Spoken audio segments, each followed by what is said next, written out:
दिसंबर 1937 चीन के दारुल हुकूमत नानकिंग की अफजरा में मौत रक्स कर रही थी।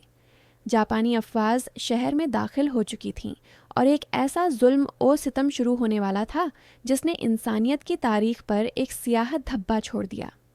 उसे दुनिया आज नानकिंग कत्ल ए आम या रेप ओएनएफ नानकिंग के नाम से याद करती है।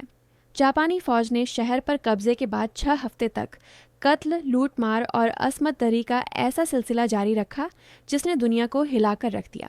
अंदाजे के मुताबिक 2 लाख से 3 लाख चीनी शहरी और कैदी फौजी मारे गए।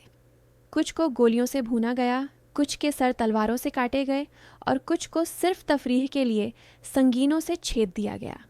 औरतें, बच्चे, बूढ़े, कोई महफूज न था।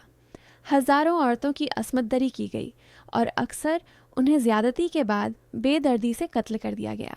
जापानी फौजी शराब और फतह के नशे में बपहरे हुए दरिंदे बन चुके थे। घरों को लूटा गया, मंदिरों को आग लगाई गई, पूरा शहर राख में बदल गया। नानकिंग के गली कूचे इंसानी लाशों से भर गए। वो लाशें जिन पर कभी जिंदगी की सांसें चलती थीं, अब खामोश गवाह बन चुकी थीं। इस भयानक दौर में चंद गैर मुल्की इंसानियत का परचम उठाए सामने आए। जर्मनी के जान राबी और अमरीकी मिशनरी मिनी वॉटरिन जैसे बहादुर लोगों ने नानकिंग में एक सेफ्टी जोन कायम किया जहां 2 लाख से ज़्यादा बेगुनाहों की जानें बचाई गईं।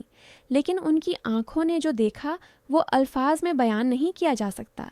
बच्चों को अपनी माओं के सामने कत्ल होते देखा गया, बेटियों को अपने वालिदैन के सामने पामाल किया गया और पूरी कौम के दिल चीर दिए गए।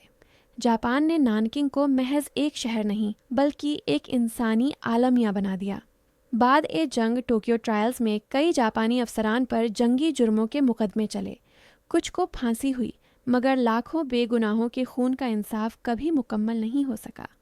आज भी जापान के कुछ हल्के इस वाक़े को झूठा या मुबालगा कहते हैं, लेकिन नानकिंग के ज़ख्मी दिल, तबाह घरों के मलबे और बच जाने वालों की आंखों की वहशत इस बात की गवाही देती है कि ये सब सच था। ये कत्ले आम सिर्फ चीन की तारीख नहीं, इंसानियत के ज़मीर पर लिखा हुआ वो बाप है जो हमें याद दिलाता है कि जब इंसान अपनी इंसानियत भूल जाए तो वो दरिंदा बन जाता है।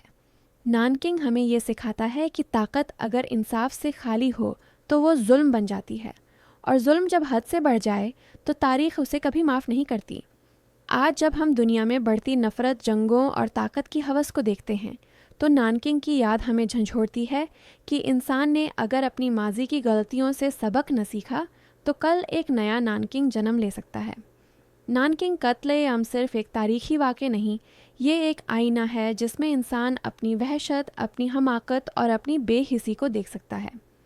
ये हमें याद दिलाता है कि अमन, इंसानियत और रहम ये वो इक़दार हैं जिनके बग़ैर कोई कौम मुहज़्ज़ब नहीं कहलाती। शायद यही वजह है कि नानकिंग आज भी एक चीख की तरह तारीख के कानों में गूंजता है। एक चीख जो कहती है, कभी मत भूलो, क्योंकि भूल जाना ही सबसे बड़ा जुर्म है।